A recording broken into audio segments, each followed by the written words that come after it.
Donc la Grande Marche pour la santé mentale et le bien-être, c'est vraiment un moment qu'on a conçu comme un moment pour deux objectifs. D'une part, remettre la santé mentale au centre des préoccupations du grand public après la crise du Covid. Et d'autre part, une occasion de renouer les liens, puisque l'objectif, c'est en marchant, d'interagir avec un ensemble de personnes, des marcheurs, des personnes de la santé mentale, des bénéficiaires ou des praticiens. Donc vraiment un grand moment de rassemblement entre finalement tous les citoyens concernés par la santé mentale. La Grande Marche, c'est 21 étapes, plus de 1000 km, donc environ 50 km par jour, à travers toute la Wallonie. Donc on va de Namur à Arlon, à Liège, Bruxelles, Tournai et puis on revient à Namur. Donc 21 étapes sur 21 jours, avec chaque fois 50 km. Mais on peut aussi évidemment faire des étapes plus courtes, puisque chaque fois le groupe s'agrandit au fur et à mesure de la journée, avec une étape aux 20 km, aux 5 km et pour le dernier kilomètre. Donc pour l'étape du jour, on arrive ici à Louvain-la-Neuve, donc là on vient de rejoindre le groupe des 5 derniers kilomètres. Et puis on va avoir un parcours festif jusqu'à Louvain-la-Neuve avec l'ensemble des participants pour arriver finalement sur la place de l'université. Alors une première chose à dire, c'est que la majorité de nos jeunes ont une bonne santé mentale. Malheureusement, pour un certain nombre d'entre eux, on peut observer des troubles psychologiques tels que la dépression, l'anxiété ou encore des troubles des conduites alimentaires. Et donc ça concerne environ 40% de la population des jeunes adultes.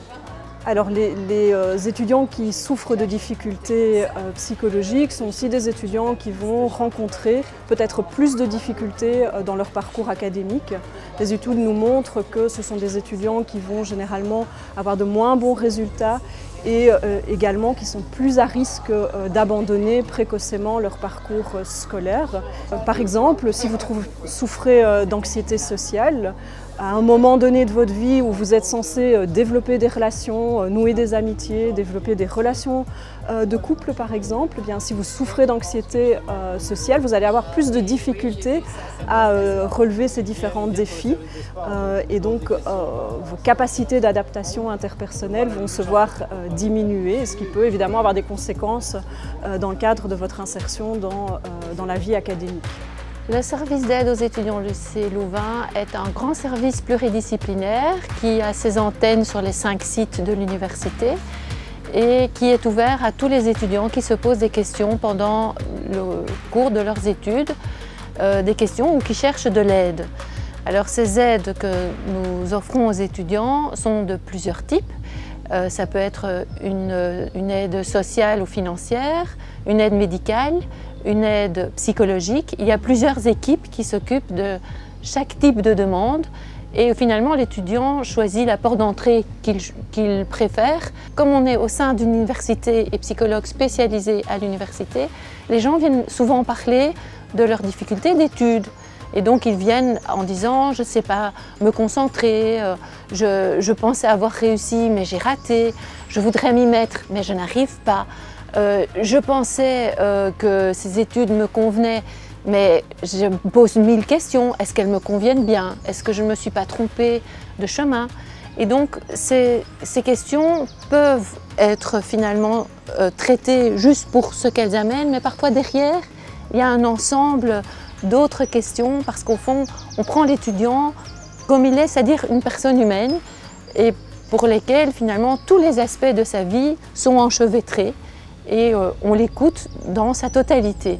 Quand les difficultés peuvent être résolues au sein de l'université, que ce soit dans le service d'aide chez des collègues ou dans les facultés, il y a aussi énormément d'aide à la réussite, des conseillers aux études qui sont là pour aider les étudiants, on fait des liens. Parfois, il y a des aides qu'on peut retrouver au sein des amis, au sein de la famille. Donc on creuse les différentes pistes tant qu'on ne débouche pas sur des problématiques beaucoup plus profondes qui, elles, nous amènent à faire consulter les étudiants chez des spécialistes. Ça peut être des médecins, des psychiatres ou des psychologues qui sont spécialisés dans certains domaines. Moi j'étais dans un code de 12, donc on était beaucoup et je restais pas mal dans les parties communes, comme ça j'étais pas isolée dans ma chambre. Même pour le travail, quand il y avait des gros travaux, des rapports à rendre, je les écrivais dans le canapé, comme ça on était plusieurs. Et je me sentais pas seule et désemparée face à la charge de travail. Même mon blocus, je ne l'ai pas passé toute seule, je l'ai passé chez ma famille, que je ne voyais pas beaucoup pendant l'année parce qu'ils habitaient en France et du coup ça m'a permis de passer bien 1 mois et demi chez eux, puisque aussi les examens étaient à distance en janvier. Et puis même là, en juin, j'allais chez ma grand-mère parce que donc, avec le vaccin, ça me permettait de la revoir. J'essayais de ne pas être seule dans cette période avec moins de contacts que d'habitude.